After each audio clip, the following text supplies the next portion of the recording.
di mana acara haul ini diadakan, diselenggarakan oleh anak-anak yang beliau tinggalkan.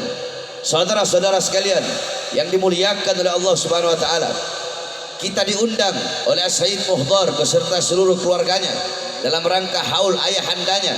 Ini adalah bukti bahwasanya anak-anak yang ditinggalkan oleh almarhum adalah anak-anak yang soleh dan soleha. Kenapa?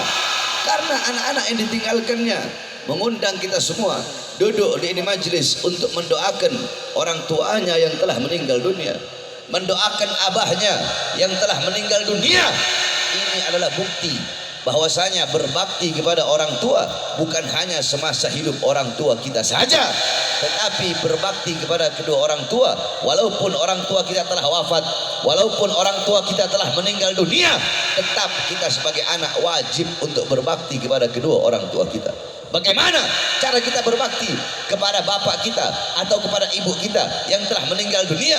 Dengan mengirimkan doa bagi bapak dan ibu kita yang telah meninggal dunia. Saudara-saudara, kita duduk di sini membacakan Yasin untuk almarhum, sebagaimana yang telah kita ketahui bahwasanya Rasulullah sallallahu alaihi wasallam beliau bersabda, barang siapa yang membaca Yasin, siapa orang yang membaca Yasin, maka akan Allah Subhanahu wa taala berikan baginya kelak di akhirat, Allah berikan sebuah istana yang temboknya terbuat dari emas putih, tanahnya terbuat dari kasturi, yang dimana istana tersebut memiliki 99 kamar. Di setiap kamar terdapat 99 ranjang, di setiap ranjang terdapat 99 kasur, di setiap kasur terdapat 99 bantal, di setiap bantal terdapat 99.000 bidadari bagi orang yang membaca Yasin.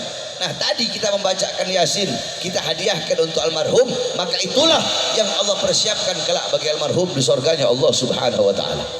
Kemudian tadi kita membaca tahlil, kita membaca la ilaha illallah yang kita hadiahkan untuk beliau. Qala Allah fil hadisil qudsi, Allah berfirman dalam hadis qudsi bahwasanya Rasulullah bersabda bahwasanya Allah berkata, la ilaha illallah hisni, sesungguhnya la ilaha illallah itu adalah benteng pertahananku. La ilaha illallah adalah benteng pertahananku. Maka barang siapa yang membaca la ilaha illallah, maka dia telah masuk ke dalam benteng pertahananku. Barang siapa yang masuk ke dalam benteng pertahananku, maka dia akan aman dari azab-azab dan siksa-siksaku.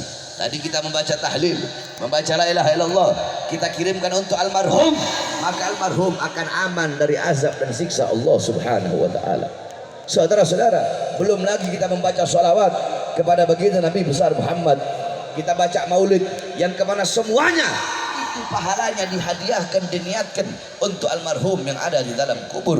Saudara-saudara, qala Rasul sallallahu alaihi wasallam, man shalla alaihi salatan wahidah sallallahu alaihi biha asyra, barang siapa yang bersolawat kepada aku satu kali, maka Allah bersolawat kepadanya 10 kali. Salawat dari Allah adalah rahmat, salawat dari malaikat adalah maghfirat, salawat dari umat adalah doa. Nah, saudara-saudara, Allah memiliki satu malaikat yang dimana malaikat tersebut Allah ciptakan untuk membawakan semua salawat umat yang bersalawat kepada Nabi Muhammad. Malaikat tersebut bawa di hadapan kuburnya Nabi Muhammad SAW. Setiap ada yang bersalawat, maka malaikat itu berkata, ya Rasulullah, fulan bin fulan, fulanah binti fulan, tadi kita bersalawat kepada Nabi Muhammad, maka engkau punya nama satu persatu, saudara-saudara, dibawakan oleh malaikat tersebut, didengarkan di hadapan kuburnya baginda Nabi besar Muhammad. Malaikat tersebut berkata, ya Rasulullah, fulan bin fulan, fulan bin fulan, fulanah binti fulan, mereka bersalawat kepadamu ya Rasulullah. Apa kata Rasulullah? Bawa salawat mereka menghadap Allah Subhanahu wa taala. Dibawa, engkau punya salawat menghadap Allah. Malaikat berkata, ya Allah, fulan bin fulan, fulanah binti fulan, fulan bin fulan, fulanah binti fulan, mereka bersalawat kepada kekasihmu Muhammad, yang dimana pahalanya mereka hadiahkan, mereka niatkan untuk almarhum Al-Habib Hussein Al-Attas. Apa kata Allah? Akan aku ciptakan dari setiap satu huruf dari salawat yang mereka baca. Tadi kita baca salawat, ya Rabbi salli ala Muhammad, ya Rabbi, ya satu huruf, alif satu huruf, ra satu huruf, ba satu huruf, ya 1 huruf, ya Rabbi 5 huruf. Dari setiap 1 huruf kata Allah, aku ciptakan 460 malaikat yang memiliki 460 kepala. Setiap kepala memiliki 460 wajah. Setiap wajah memiliki 460 mulut. Setiap mulut memiliki 460 lidah. Setiap lidah akan memohonkan ampun atas dosa-dosa orang yang bersalawat tersebut, atau dosa-dosa orang yang dihadiahkan pahala salawat tersebut. Malaikat itu akan bersujud kepada Allah sampai datangnya hari kiamat. Malaikat itu tidak akan mengangkat kepalanya dari sujudnya sebelum Allah mengampuni dosa-dosa orang yang bersalawat atau dosa-dosa orang yang dihadiahi salawat tersebut. Tadi kita membaca salawat, kita hadiahkan untuk almarhum di dalam kuburnya, maka Allah akan ampuni seluruh dosa-dosanya. Nah, saudara-saudara sekalian yang dimuliakan oleh Allah Subhanahu wa taala, makanan bagi para penghuni kubur itu adalah doa. Bukan hanya kita, orang-orang yang masih hidup saja yang butuh akan makan. Mereka orang yang wafat, mereka orang yang telah meninggal dunia, mereka pun butuh kepada makanan. Akan tetapi makanan mereka beda. Makanan mereka adalah doa yang dikirimkan oleh orang-orang yang masih hidup. Saudara-saudara sekalian yang dimuliakan oleh Allah, sebagaimana dalam hadis bahwasanya qala Rasulullah sallallahu alaihi wasallam, "Idza mata ibnu Adam in qata amaluhu illa min salasa, sadaqatun jariyah, al-ilmu yantafa'u bih, wa waladun salih yad'u lah." Apabila manusia, apabila anak Adam wafat, apabila anak Adam meninggal dunia, maka terputus seluruh amalnya. Kita masih hidup salat, dalam kubur tidak bisa salat. Kita masih hidup puasa, dalam kubur tidak bisa puasa. Kita masih hidup haji, dalam kubur kita tidak bisa haji. Akan tetapi jikalau kita hidup meninggalkan 3 amal ini, maka walaupun kita wafat, walaupun kita meninggal dunia, walaupun jasad kita hancur, walaupun jasad kita terkubur, walaupun nama kita terpampang di batu nisan, akan tetapi pahalanya akan terus mengalir sampai datangnya hari kiamat. Kita akan mendapatkan pahala yang tidak berhenti mengalir sampai datangnya hari kiamat. Apa 3 amal tersebut? Salah satunya doa seorang anak soleh, doa anak soleh, doa anak yang soleha, doa seorang anak yang alim dan alimah, abid dan abidah, yang dimana anak tersebut mendoakan kedua orang tuanya, yang dimana pahala anak mendoakan kedua orang tuanya akan mengalir walaupun orang tua yang telah wafat, walaupun orang tua yang telah meninggal dunia, pahalanya akan mengalir terus sampai datangnya hari kiamat. Saudara-saudara sekalian yang dimuliakan oleh Allah Subhanahu wa taala, diceritakan bahwasanya ada seorang alim, seorang ulama besar, yang dimana beliau bermimpi. Di dalam mimpinya beliau melihat penghuni kubur sedang berebutan makanan, yakni makanan mereka adalah doa. Kemudian ada satu penghuni kubur yang tidak ikut berebutan, saudara-saudara. Sebagaimana penghuni kubur yang lain, ketika mereka berebutan, ini penghuni kubur tidak berebut. Kemudian ini orang alim bertanya, "Ya fulan, kenapa engkau tidak berebut makanan sebagaimana teman-teman penghuni kuburmu yang lain mereka berebut makanan?" Apa kata itu orang? "Untuk apa aku berebut makanan? Mereka berebut Al-Fatihah, mereka berebut doa, karena mereka tidak punya anak-anak soleh dan soleha yang mendoakan mereka. Sehingga kalau ada yang mengirimkan Fatihah, Al-Fatihah ila arwahil muslimina wal muslimat wal mu'minina wal mu'minat, seketika mereka berebut makanan tersebut. Aku tidak berebut, aku tidak ikut-ikutan berebutan makanan, karena aku meninggalkan anak yang soleh yang setiap saat mengirimkan aku doa, sehingga aku tidak perlu berebut sebagaimana mereka berebut makanan tersebut." Bangun ini orang alim tadi, dia mencari tahu, ternyata anak daripada seorang ahli kubur yang tidak berebut makanan tadi, anaknya adalah seorang penjual kue. Kemudian ini orang alim melihat orang tersebut, anak tersebut sedang menjual kue, kemudian dia sedang menggerakkan bibirnya. Itu orang alim bertanya, "Apa yang sedang engkau lakukan? Engkau menjual kue tapi engkau sambil menggerakkan engkau punya bibir." Kemudian penjual kue tersebut berkata, "Aku menggerakkan bibirku, yaitu aku sedang mendoakan, mengirimkan doa untuk orang tuaku yang telah wafat dan telah meninggal dunia." Beberapa saat kemudian itu orang alim, dia mimpi lagi.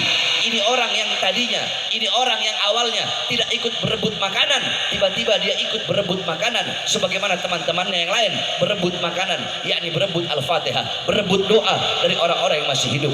Kemudian ini orang alim bertanya, "Ya fulan, beberapa saat yang lalu ketika aku bermimpi melihat engkau tidak berebut makanan, Akan tetapi sekarang kenapa engkau berebut makanan?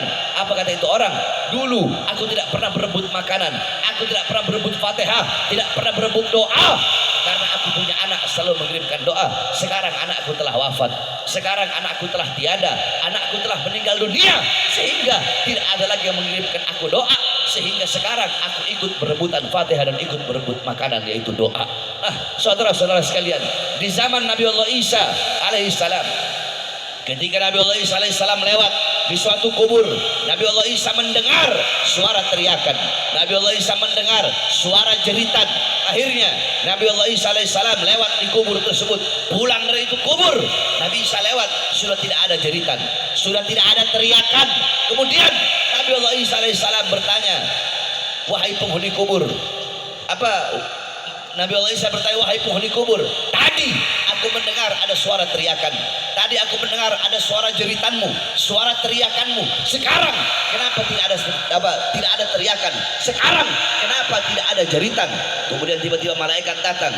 Malaikat berkata, wahai Nabi Allah Isa, sesungguhnya ini orang adalah orang fasik, makanya dia disiksa, makanya dia diazab.